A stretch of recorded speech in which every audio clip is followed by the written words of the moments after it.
İnsanın bugungi reallıqi, axloqi va kelgusi istiqboli kichik chog'da ko'rgan tarbiyasi bilan munosabatlikdir. Ko'rib turibdimizki, ba'zi hayvonlar maxsus tarbiyalash, o'g'itish orqali asli tabiatida bo'lmagan turli harakatlarni qila oladigan iqtidorga ega bo'ladi. Tafakkur va aqlga ega insonning birining go'zal fazilatlik, yana birining yomon xuyliq bo'lishimi tarbiyaning natijasi emasmi? Agar ta'lim-tarbiya yolg'iz kitoblarda yozilgan nazariy fikrlar bilanla cheklanib qolsa, uning hikoyadan nima farqi bo'lsin? Tarbiya kamolatli kishilardan o'rnak olmoq, yomonlardan ibrat olmoq bilan bo'ladi. Agar biz ilkimizga boyliqni buzib chechib isrof qilsak, bizning holimizni ko'rib turgan bolalarimizga qanday iqtisodchilik, to'g'ri egilik boshqarish haqida so'z ocha olamiz? Qanday ularga ulgu bo'la olamiz?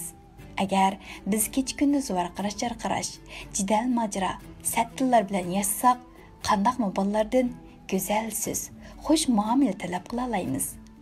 Bolaga maktabda qanday o'qituvchi bo'lsin, belgilangan kitobdagi darsni bera oladi. Lekin axloq va tarbiya darsini ona kabi hech kim bera olmaydi. Bolaning birinchi tarbiyachisi onadir.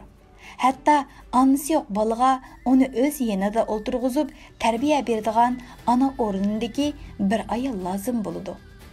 Mana buningdan qaraganda bir millatning baxt saodati yoki har zabunligiga muqarrar holda ayollar bevosita ham cho'nqur ta'sir ko'rsatadi.